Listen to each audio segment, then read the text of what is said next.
আসসালামু আলাইকুম ভাই বোনেরা, আপনারা সবাই কেমন আছেন? আশা করি সবাই ভালো আছেন। আমি আপনাদের অনেক ভালো আছি। আজকে আমি সিম কপি দিয়ে ট্যাংরা মাছ রান্না করবো। পুরো ভিডিওটা না টেনে আপনার সম্পূর্ণ দেখুন, আপনাদের ভালো লাগবে।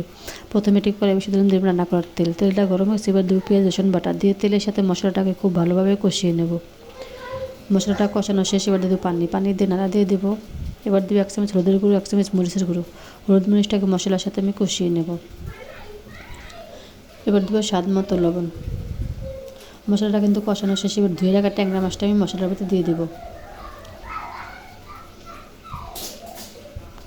মাছটা দেওয়া শেষে এবার দেবো পানি দিয়ে হালকা নাড়া দিয়ে একটা ঢাকনা দিয়ে ঢেকে দেবো। ট্যাংরা মাছটা কিন্তু কষানো শেষে এবার আমি তুলে নেব। ভাই বোনেরা, আমি কিন্তু সবসময় বলি যে প্রতিদিন যে রান্নাটা করি ওই রান্নার ভিডিওটা কিন্তু আপনাদের সাথে শেয়ার করার চেষ্টা করি। সব মাছগুলো কিন্তু আমার তুলে নেওয়া শেষ। এবার ধুয়ে রাখা সিম কপি একসাথে মশলার ভিতরে দিয়ে দেবো। দিয়ে হালকা নাড়া দিয়ে একটা ঢাকনা দিয়ে ঢেকে দেব। এবার ঢাকনা উঠিয়ে সিম কপির সাথে মশলার সাথে খুব ভালোভাবে মিক্স করে নেব। সিম কপিটা কিন্তু আমার কষানো শেষ হয়ে যাবে। পানি দিয়ে নাড়া দিয়ে দেবো।